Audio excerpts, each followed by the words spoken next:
জাওয়ালের সুন্নাত, ওই যে সূর্য যখন ঢলে যায় না, এই সূর্য ঢলে যাওয়ার সুন্নাত এটা।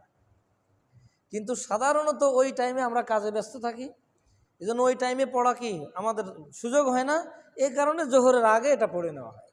কিন্তু উত্তম হইল সূর্য ঢলে যাওয়ার সাথে সাথে 4 রাকাত পড়ে নেওয়া। এটা মূলত জোহরের সুন্নাত না। এই জন্য জুমার দিন তো নামাজ 2 রাকাত, কিন্তু ওই সুন্নাত কয় রাকাত? 4 রাকাত। যদি জোহরের সুন্নাত হইতো তাহলে জুমার দিন ওইটা হইতো না। এটা মূলত জাওয়ালের সুন্নাত। রাসূলুল্লাহ সাল্লাল্লাহু আলাইহি ওয়াসাল্লাম এই নামাজটাও অত্যন্ত গুরুত্বের সাথে আদায় করেছেন। এমনকি একদিন কোনো কাজের কারণে এই নামাজ আদায় করতে পারছিলেন না, জোহরের আগে পারেননি, তো জোহরের পরেও পারেননি, আসরের পরে যে রাসূলুল্লাহ কাজা করেছেন, অথচ আসরের পরে তো নফল পড়া নিষেধ। এটা রসুলের বিশেষিত ছিল রসুলের জন্য। কিন্তু আমরা আবার আসরের পরে কাজা করতে না যাই, আমাদের নির্দেশ হলো জোহরের আগে না পারলে জোহরের পরে পড়ে নেব। যদি জোহরের আগে পারি আলহামদুলিল্লাহ, জোহরের আগে না পারলে জোহরের পরে পড়ার নিয়ম কি? জোহরের পরে নিয়ম হইল যে জোহরের নামাজ পড়ার পর জোহরের পরের যে 2 রাকাত সুন্নাত আছে এইটা আগে পড়তে হবে, তারপরে 4 রাকাত।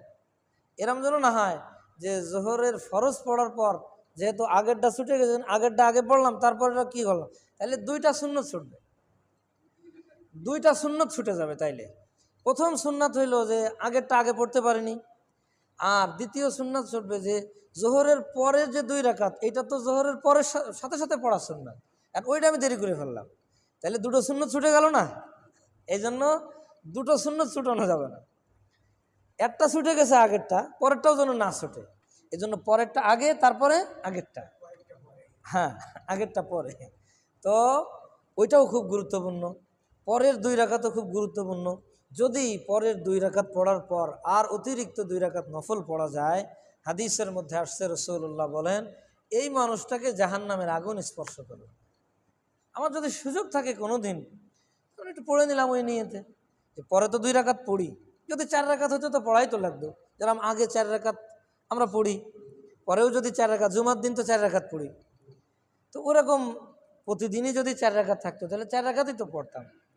তো আমরা ওই নিয়তে যদি আরও 2 রাকাত পড়তে পারি, রসুলের কথা তো আর মিথ্যা না। রাসূলুল্লাহ বলছেন জাহান্নামের আগুন ওই ব্যক্তিকে স্পর্শ করবে।